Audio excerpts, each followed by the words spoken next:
Hello, everybody. This is Miss Jen on The Experience, and we have a really exciting guest today. Super excited. All right, this is Karla Nappi. And is there another accent on it? Is it Nappi or Nappy? Yeah, just Nappy.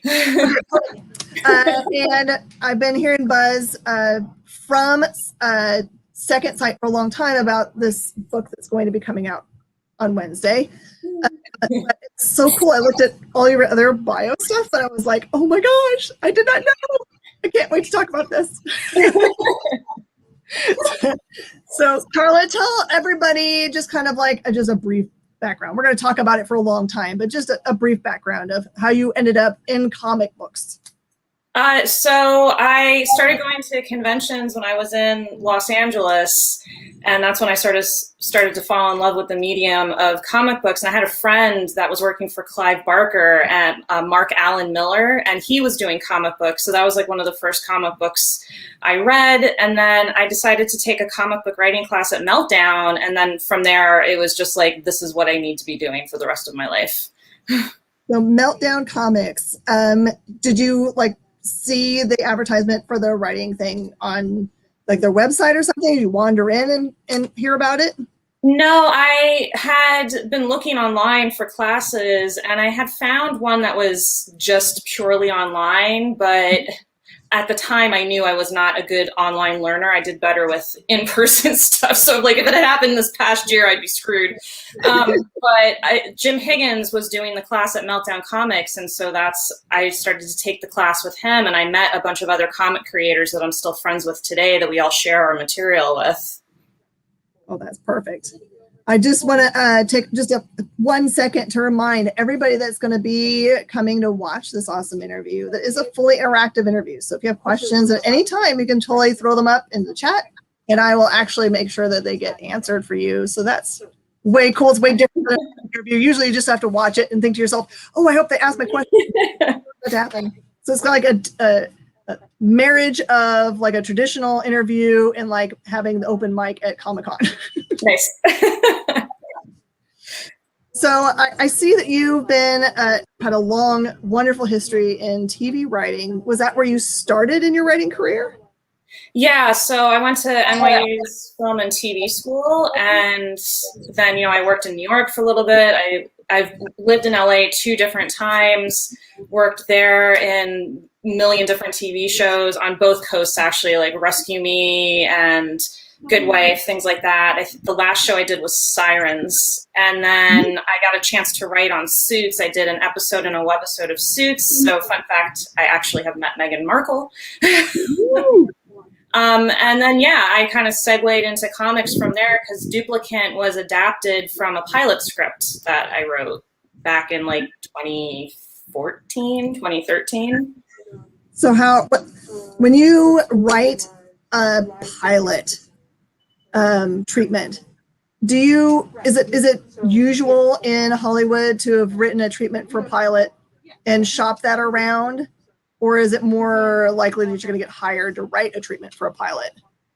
It depends on your level of experience. So someone at my stage, I needed to have an actual script in order to be able to have that not only as a sample for staffing, because it used to be, back like when I was still at NYU, you had to have samples of actual shows called spec scripts. So back when I thought I was going to be a comedy writer, I had a spec script of Spin City because that was my internship in college, was working with Michael J. Fox on Spin City. It was actually the last season he was on the show before the show moved to LA. And then it changed by the time I had gotten into film and TV in New York again, and you had to do original pilot scripts. So it was beautiful. The script was for both trying to pitch and sell, but also as a sample to try to help me get staffed. So I have so many questions about how it works to work in TV or in Hollywood for like writing movies and things. Are you always like a contract person where you are an independent writer and then people pick you up for projects, or do you work for studios themselves?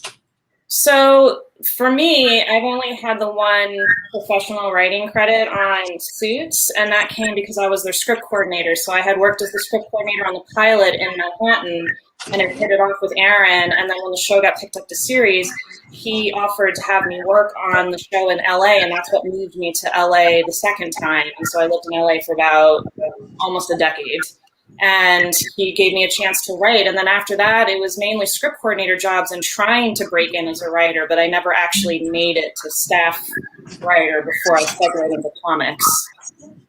Is it really is it like the ultimate thing that you want to do is to be on staff, or is it more fun to be free agent and kind of go to whatever studio you want?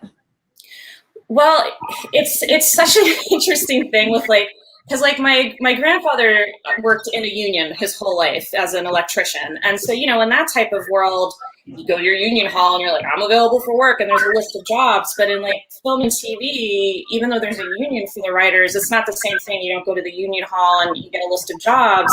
It's like you have to be part of the union in order to work for these film and TV shows. But you have to get a chance to write in order to get into the union. So you have to have so many credits in order to even get into the union. So you need people to be willing to hire you as either like a freelance writer for a single episode, or just give you a chance and hire you as a staff writer.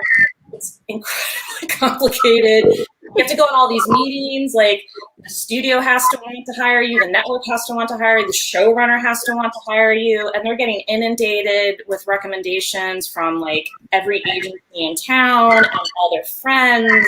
And I think that's why you see a lot of shows end up hiring people that they already know, because it's just easier, unfortunately, that way, which doesn't always lead to the best diversity in the rooms that I know is a huge thing that's they're trying to change that right now with the Pay Up Hollywood movement, trying to make sure that there's more diversity, not only in the staffing of the writers, but also in the staffing of the support staff, so that those people hopefully get moved up into the writer position. Oh, yeah. So it does sound like being a writer is just as difficult as being an artist, like an actor, because I've heard that also, that you have to have so many speaking parts before you get considered to get your SAG card. And everyone, that's their whole goal.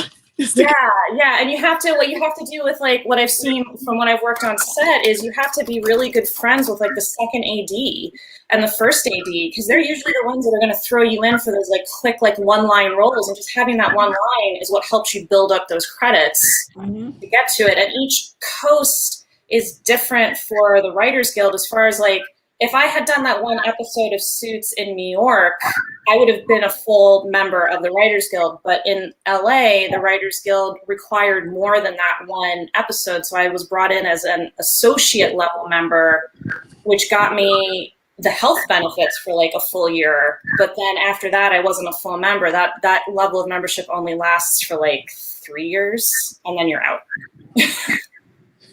Goodness gracious. So I know that most everything is who you know. It's in every industry. Yes. Yes.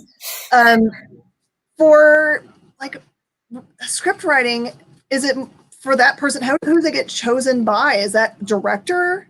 Is that the person that chooses who the writers are? Is there some other level that chooses? Well, in film, my understanding is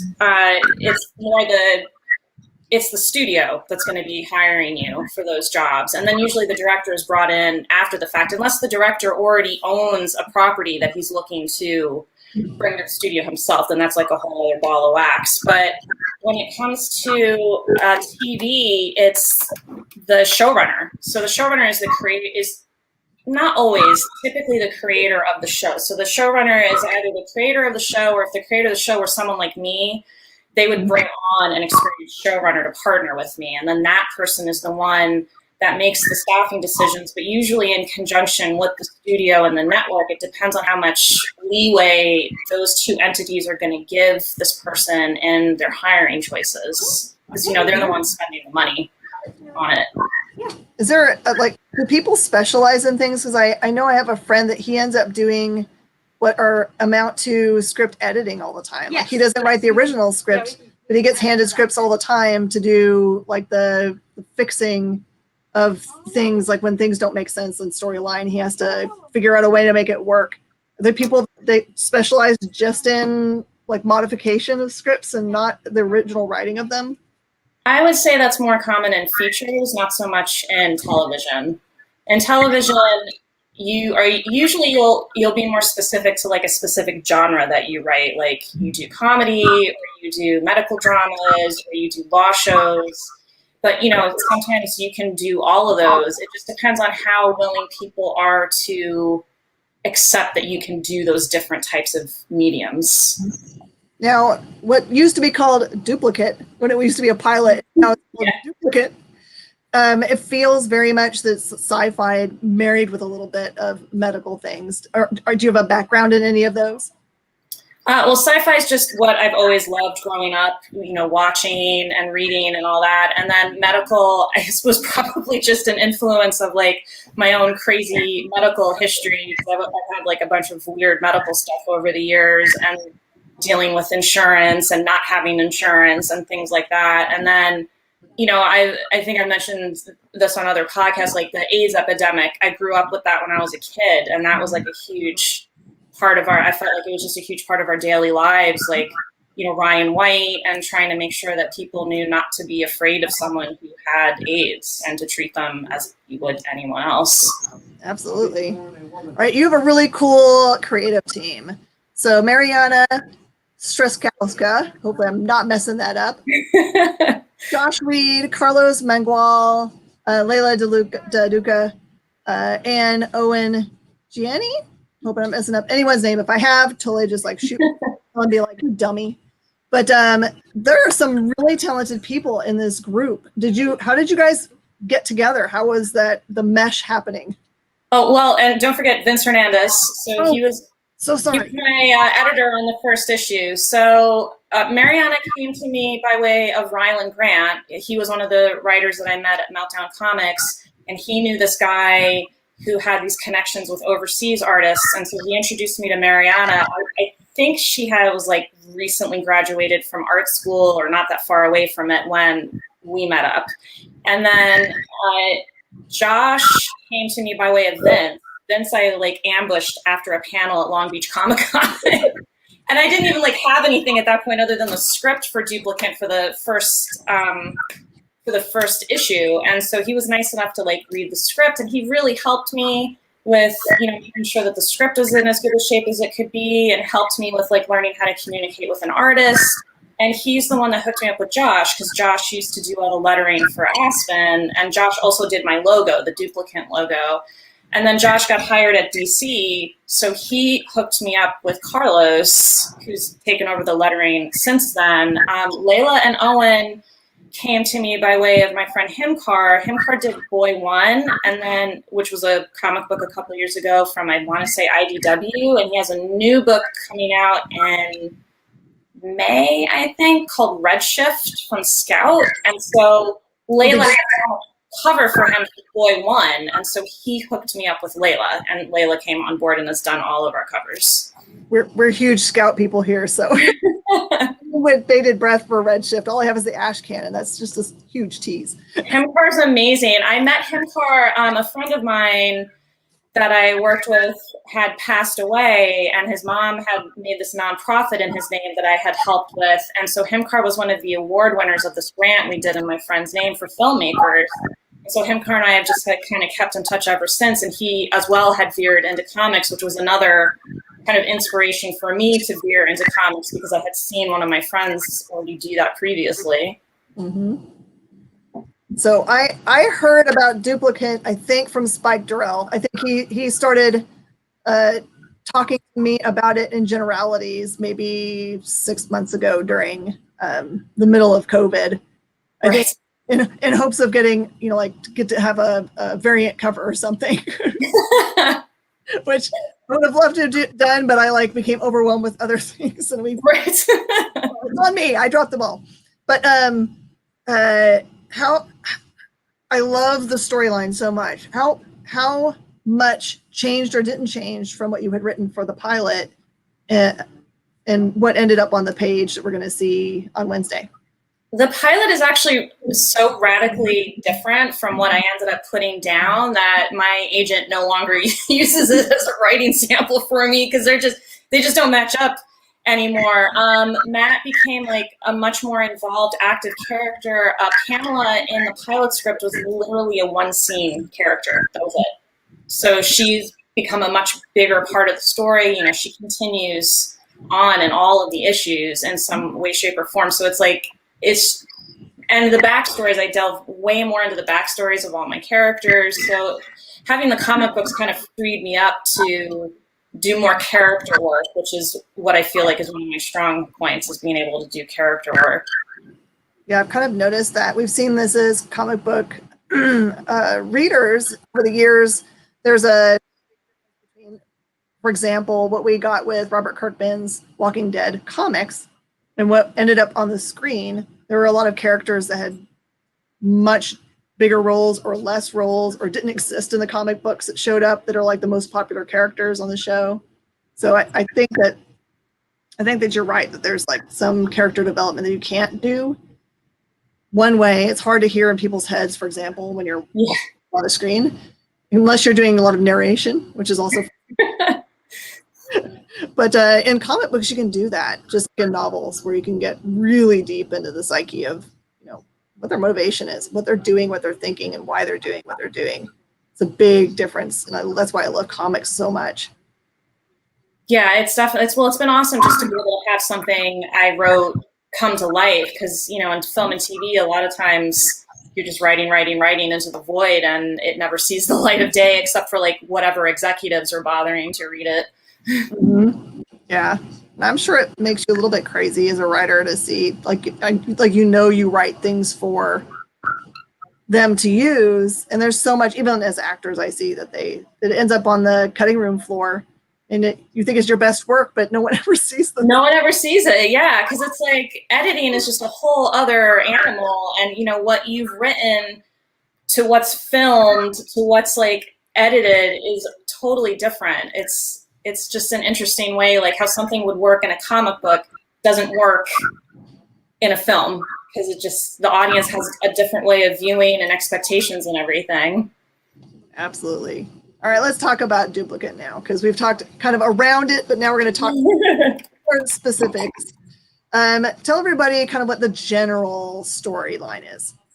So it's set in the future during a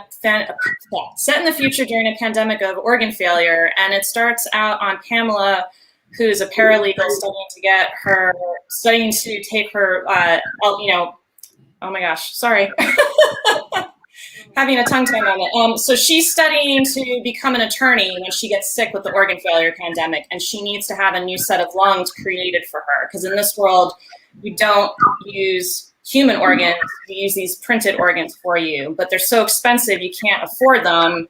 So then you end up going into indentured servitude and working and doing things you never expected to do in your life. And also Pamela, because this isn't the life she wants, she seeks out the scientist who created them, Matt Travers, and that's when he starts to take a bigger part in the series because he's the one that created these organs and only wanted them to do harm, to do good for the world, and is upset at the way they've been kind of twisted into this thing that he never wanted it to be. Yeah, I love when these kind of things are addressed because it feels like it's something that will have to be addressed in the future. Like it's real. It will happen in the future. It will happen, yeah. Look at how it might go down. Yeah. It's like, what is there? There's a movie that kind of talks about organs. What is it, like Repo Man or something where? Yeah, Repo Man, which I haven't sreally, but Repo the Genetic Opera was kind of an influence for me when I wrote this series along with Minority Report. Yeah, I love things that have such close ties to the reality that you think, it's like watching The Expanse, for example. We know that's like pretty far future, but everything that they've written in that whole series, I feel like none of it is like pie in the sky. We're throwing out. I think they use science, and I think that's really how society is going to behave. It's crazy. Well, and it was just kind of obviously surreal that like this is coming out while we're in an actual pandemic because it was written and conceived years and years before the pandemic. Oh yeah. Yeah, you'd have to have like a time machine in 2016 to come forward and try to figure out.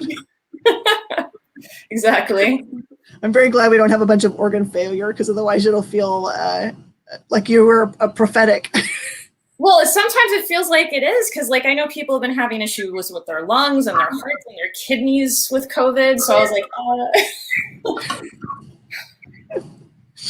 like, Jonathan Hedrick, who did a really cool book with Scout called Recount. yeah. It came out right during the election and then all the problems that happened afterwards. And the first couple of issues that he put out as they released, like the days they released, seemed to be exactly what was going on. That's awesome. That's good storytelling. Because now they're really diverse. They're not anything like right. I used to tease them. I'm like, going, huh? Is there anything you want to tell me? Your TARDIS. You've got like everything wiretapped. That's right. How long is Duplicant? It's kind of slated for. How many issues? So the first story arc is 5 issues. So I'm just actually finishing up issue 4 now. I got the next lettering passed in my inbox from Carlos to look at. And then issue 5 is going to Mariana to draw as soon as I can get it to her. And so I think that comes out in January, the 5th issue. And then I'm probably going to take a short break and then sketch out the next 4 to 5 issues, and that'll be the whole thing. So you've got two story arcs in mind. Mm-hmm. Wonderful. I'm excited to read those. So I see also that you're pitching a cool animated Supernatural. Yeah. I know about this. Yeah, so Sapphire Sandello, I met her through Mark Allen Miller. She was looking for someone to collaborate with on bringing her vision to life. We're actually writing the pilot script now. We had a bunch of places we pitched to that wanted to see more than just the pitch. They wanted to see the actual script itself. So that's what we're working on now. But it's been really fun to write. She's been great to work with. It's set in the Philippines. It deals with the Philippine folklore and everything. And this is stuff that actually happens in the Philippines. Sapphire is a paranormal expert. So it's just interesting to explore something that I don't feel like has really been shown on television before. Mm-hmm. And she's an animator, so that's why she wants to have this be animated, because this is sort of like a semi-autobiographical story for her. Has she said what kind of style she wants to lean toward for animation? Are those cards? Yes. Shoot, I'm forgetting what exactly it's called. It mimics what the artwork looks like. If you're looking at my website, there's some pictures from it. So she wants it to mimic that type of style. Not 3D. I don't think she said 3D. I think she said 2D, but I'd have to double check. That one sounds right up my alley. Yeah, it's great. It's got a curse. It's got, a woman coming into her powers. It's awesome. Are there any other cool projects you have worked on or are working on now? Yeah, so I don't know if you saw the Visible Women hashtag a couple of weeks ago that was going around that had the added unseen hashtag to it. So Kelly Sue DeConnick is working with this group called Brink Literacy. They do a quarterly anthology called Friction. And I wrote a story that's going to be featured in that unseen issue. And we're going to pick someone from the Visible Women hashtag to illustrate it for me. So speak to the visible, invisible part of those hashtags. What are we hoping to bring to light? So my understanding from what the hashtag is meant to do is it's not going to be just focused on women. So it's basically meant to be, because they wanted to make it open to everyone who's basically not getting enough recognition in the comic industry. So women, people of color, non-binary, all of that is supposed to be all within this, what was originally like a Visible Women hashtag. I think Kelly Sue came up with Visible Women like a couple of years ago. So it's morphed over time to try to be more inclusive. So you have to add a bunch more hashtags to it. But the purpose is to help people who are trying to break in and having trouble breaking in, giving them this opportunity, which is a paid opportunity to have their work actually printed in addition to getting paid work, and to put them in front of other professional comic book creators who can see their work and be like, well, maybe I'll hire them on my next project. Is the project coming out from a specific publisher, or is it being self-published through Kickstarting? So Brink Literacy is who the publisher is, and they're a nonprofit, and so Friction is their quarterly anthology that they put out 4 times a year. I do believe they fund their publication through Kickstarter, but they already funded for this year, like earlier in the summer. I love it when I see people making effort to, like, it's one thing to talk about issues, right, that we want to, they're near and dear to us, and then to be able to figure out a way to actually help. This is as simple as, supporting that project by purchasing, and then when you like the people's work that's in it.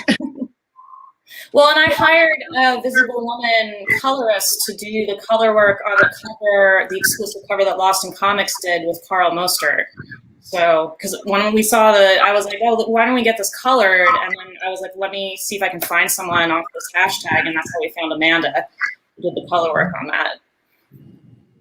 So a little bit that I like to talk about on the experiences, because we're all kind of like nerds of all different types. Right. And we connect with each other as figuring out what each other's nerddoms are. So do you have any hidden nerddoms? Any hidden nerddoms? That's a good question. I mean, I love British detective series. Is that kind of nerdy? Perfect. Yeah. I love British, and not just like the TV ones. Like, I'm reading this British detective series called Maisie Dobbs that I love. It's just fun to read it. Like a novel? Yeah, it's a novel series about this woman who's a detective during the period right before and during World War II. Oh, that sounds awesome. Yeah. Do you have any other hidden talents? Hidden talents. I'm not the best artist in the world. Although artistry runs in my family, my great uncle was Rudy Nappi, who did the Nancy Drew and Hardy Boy covers. And yeah. So grew up obsessed with those books. Yeah, so it's like I actually have 2 of them right here. Like, these are 2 of his camera. There you go. That is crazy. I have one of those right here somewhere. Yeah. So, and these were based on one of his daughters, the picture of her, and then the Hardy Boys were based on like cousins, the images, and then he also did all these Pulp Fiction covers for like years and years and years and years. And David Avalone, who writes for Dynamite and wrote with Kevin Eastman, his dad actually had a couple of covers that were done by my uncle for him. Okay, so here's a weird question. So I've always wondered this kind of stuff. Like, I just have wrapped my mind. I've been in the comic book industry for a really long time, and I didn't know until fairly recently who owns the physical art when it gets done for comic book pages. Right. Because I only saw it at conventions, at people's booths, and I didn't know who owned it.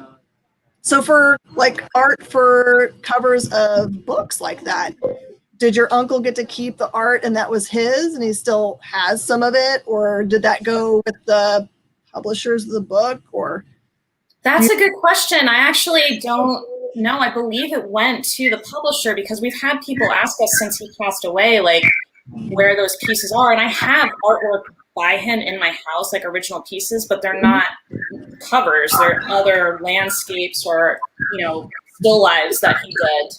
My understanding is that there's very few of them left. I don't know if they got tossed. I don't know if the publisher just didn't keep them. They just don't seem to exist, which is kind of a shame.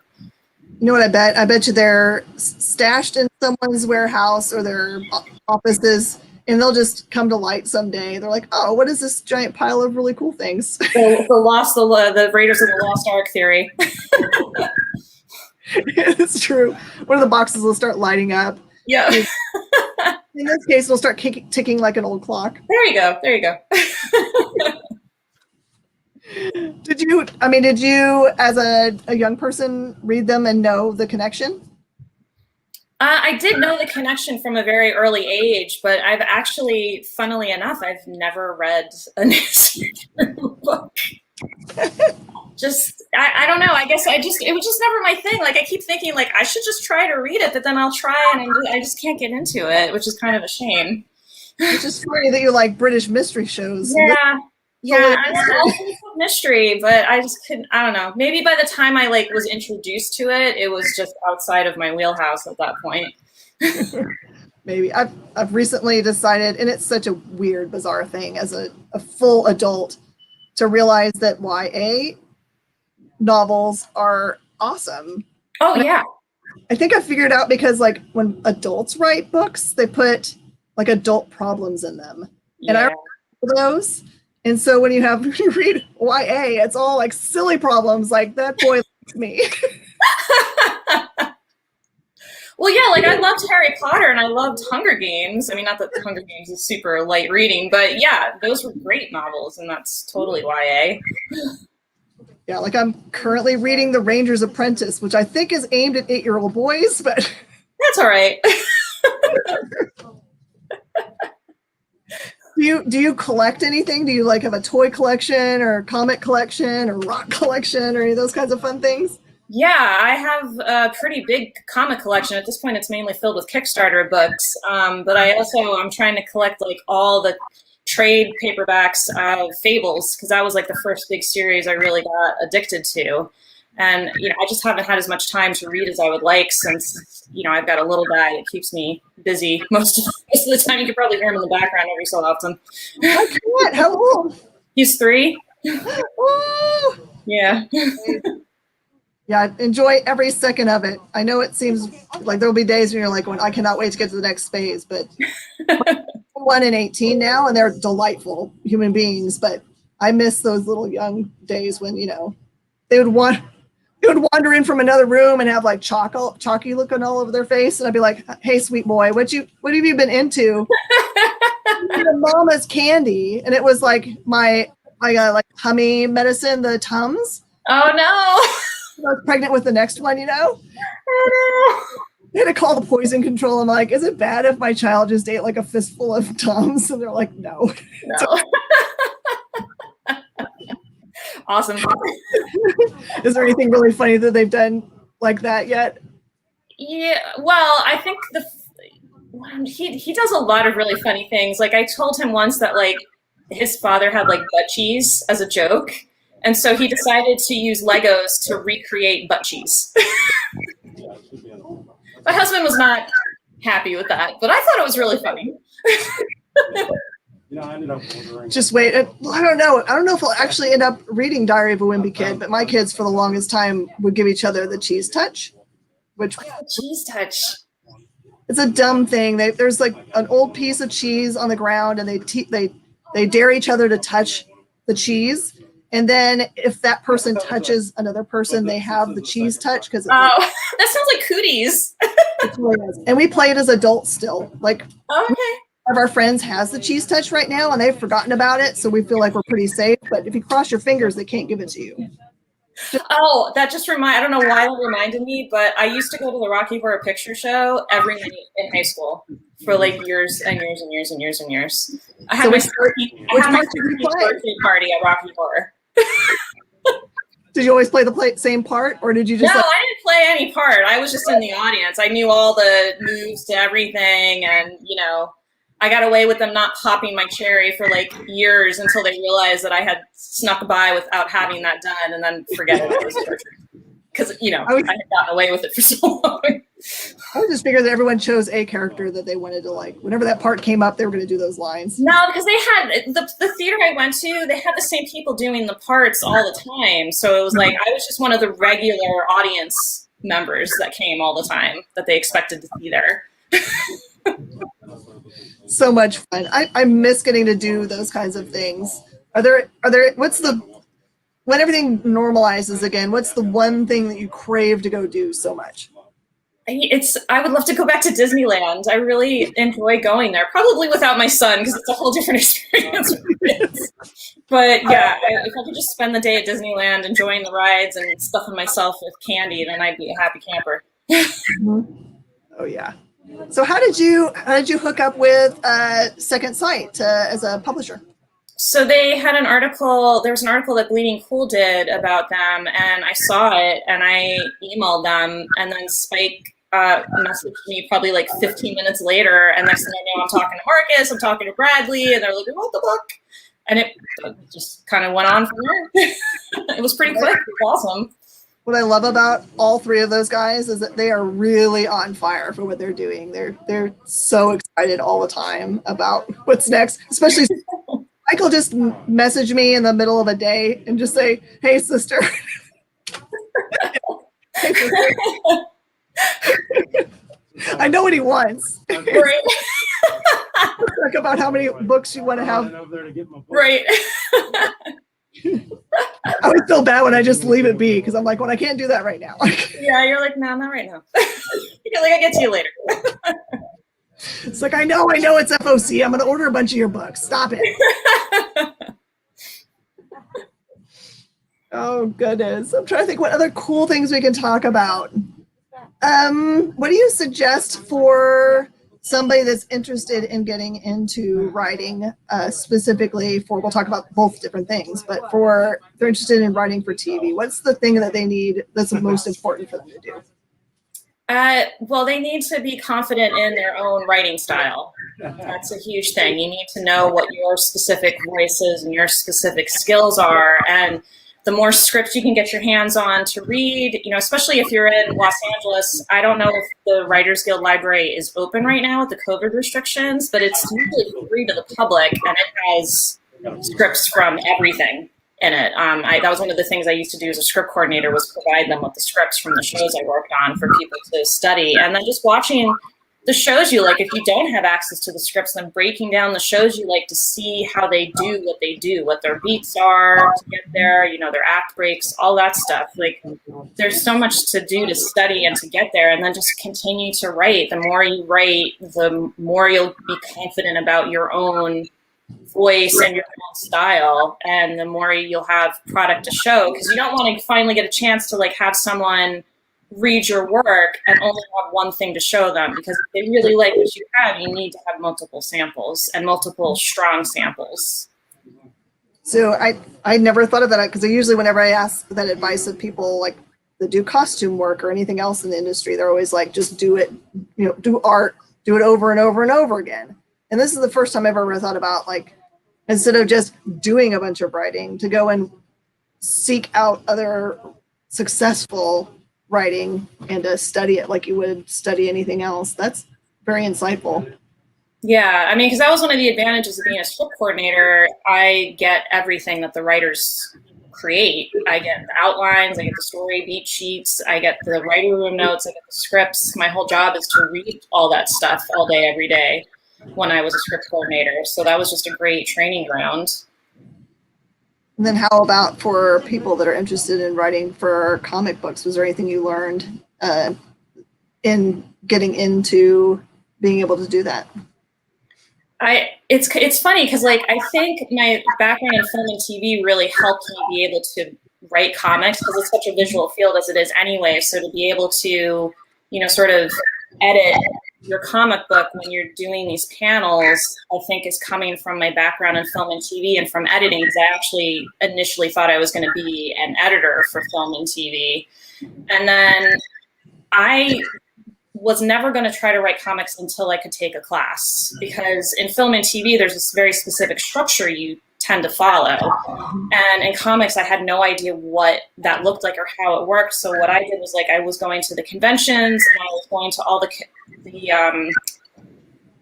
classes that, told you about, like, what the colorist does, what the line work artist does, like what the letterer does, the editor, like, so I really understood the mechanics of how the comic books were made. And then the writing classes I took at Meltdown also helped me further hone how to actually put this to script. And then having my writing group that I show everything to just also helps me be able to make sure that I'm doing the best work that I can do as a comic. So having like a group, which goes for film and TV too, you always want to have a trusted group of people you can show your stuff to get commentary from. Oh, absolutely. Is there anybody in either industry that you just crave to work with that you haven't got to yet? That's a good question. I mean, I've worked with a lot of really big powerhouses in film and TV as a script coordinator, not necessarily as a writer, but I don't know if I would love to just continue to work with Sapphire. She's been so awesome. If we can get our show picked up and made and on the air, that would just be amazing. Because animation to me is kind of like another segue with comics, because you know it's all going to be storyboarded and brought to life by art. Yeah, they kind of feel like good like brothers for ways to visualize things. I think recently they announced that the new book by Boom Berserker that Keanu Reeves helped, like he did co-writing on, that's part of what they're going to do for development. They're going to do a movie, and then they're going to do an animated show that's manga based, which is kind of, I like it that they're kind of taking it that way. Yeah, I'm not surprised. It makes sense. I mean, it seems like a lot of comic book writers also do animation writing, from what I've seen. Because you have to, when you're writing animation, you can't write it like you would like a live action show. It's more action based, so you have to be more aware of not having the characters just like gabbing to each other. They have to actively be doing something on screen. Oh, I don't know. I'd be down for watching animated shows where people just sit and talk. You know, for movies, why not? As long as they're talking about something interesting. True. So how far along are you guys in? So you're just in the pitch stage for the animated series. Is that correct? Yeah, so our pitch document is totally done. So we have like all 8 episodes of the first season arced out, and then we have season 2 and season 3. We have like the rough overview of what would happen, and now we're writing the actual pilot script for the first episode. It's amazing, so amazing. Then how do you shop it? So Sapphire has a lot of connections already in animation because she worked in animation, and then my agent just kind of helps do the legwork behind the scenes to set it up. Now that we were pitching it last summer, so we had a couple of people that were interested in reading the pilot script. So it's just been a matter of getting our schedules to align, because she's in Los Angeles and I'm here on the East Coast, to get to finish the script. And then once we have the script finished, then we'll start sending that out. That's wonderful. I also hear a lot from people that they find themselves getting answers like there's already a lot of things are in development that are similar, which is kind of an interesting thing that we've seen in Hollywood for a long time. It feels like there's a little bit of I don't want to call it groupthink because that doesn't make any sense, but that like you'll see a bunch of Westerns all be launched at the same time. It almost feels like Right. Did someone just like hear something and they're like, yeah, we haven't had a Western in a while. Well, sometimes it's just a crazy coincidence that there's a bunch of that at the same time. And then sometimes it's deliberate. Like one studio will get wind of another studio doing something and they'll be like, we want to do our own version of that. And then that's usually when they like try to source out to a writing team that they like, or a writer that they like, to, you know, bring their own vision of that up. See, to me, that's kind of ridiculous. If you know something else is in development like that, then I would think you just like, let's not waste our resources on something that there's already another thing like it. Right. Well, you never know. Your version might be better than the one that's being made, I think is always the thinking. Yeah, maybe they're like, we'll do it faster. We'll be No, that too. It's always conceivable they'll do it faster, but faster doesn't always mean better. It does not.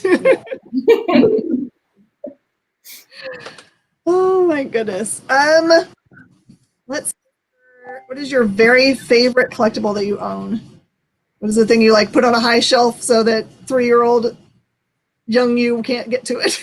A lot of my collectibles are still in boxes, actually, because we're still not totally unpacked from moving. So a lot of my, like, which would be my comic books, really. Like, I don't want Wyatt, you know, because he's not the most gentle with his books. He's like, let me rip this cover off of this book and let me bend the spine all the way back. And I'm like, no. So that's what kids do with their books. They're rough with their books. Did you say Wyatt? Wyatt, yeah. That's a darling name. Yeah. He's insistent that he's the only Wyatt in existence. He's at that age where he just can't wrap his head around the fact that there might be other people with that name. I'm sure you haven't let him watch Tombstone yet, because, you know. Although my husband did try to show him Ghostbusters. It's so funny. It's hard to know when to do those things because you want so desperately to share Yep. things like that so they understand what you talk about. I can remember when I finally got to show my sons the movie Aliens because my husband and I quote stuff from that movie all the time in every movie. Just like we quote it, and we're like, if we ever say something, young children of ours, that you don't understand at all, it doesn't make sense in context, we're quoting a movie. Right. Have you had to make up some kind of language that Wyatt doesn't understand so you can like talk to your spouse about what you want to get done? Like, well, sometimes we just like spell things out, but then a lot of the times, anytime we try to talk, he loses his mind. He doesn't like that I do anything to take care of myself. I'm not allowed to eat. I'm not allowed to go to the bathroom. I'm not allowed to shower. I'm not allowed to sleep. And he has this litany that he runs down, like all those things. And so he gets really upset when I'm like actually taking care of myself. Oh my gosh, that's so ridiculous. Kids are they're the best. All right, Karla. So share. We've got your social media up here. If people want to follow you and know everything that's going on and all the exciting things that are coming up, is that the best place? Instagram tag there, or are there other places that you have? So that's also the same for my Twitter account, and then my website. I try to keep it as updated as possible. It's karlanappi.com. And so that's another place where like I have all the information on all the various projects that I'm doing, except for the Unseen one. That's not up there quite yet. But like that has the information on The Hotel, which was a short comic I did for Nightmare Theater Anthology. And it's got some imagery and the log line for Nabarang on it, which is the animated series. And then it's got like all the other sort of original pilot scripts I've written, all the log lines for them. That's awesome. Everyone make sure that you go and you follow Karla so you can make sure to know everything that's coming out and when it's going to come out. Do not miss the chance to own your copy of Duplicant. Put it on your pull box at your comic shop. You can use Comic Shop Locator to find one near you if you're unsure about where to go and have it reserved for you. Because don't hesitate because it's this Wednesday. It's not like you got weeks to try to figure out when to do it. Make sure you get it on there now because I have a feeling, just guessing, that it's going to be one of those hot ones that people may be like, oh, wait, that was coming. No, add now. And then all of a sudden, all the copies are gone. Fingers crossed.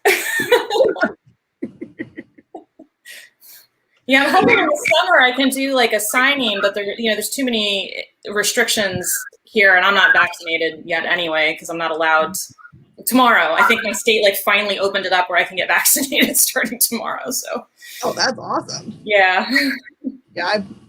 My oldest son, who's 21, he knows that I have a little bit of like anxiety about doing it, and he has anxiety about driving cars. So yeah, Mom, I'll make the appointment. If you drive me, I'll go with you and hold your hand. Oh, that's nice. That's very nice. Thank you. Oh my goodness. It's like we've talked about everything. And it's pretty good. Awesome.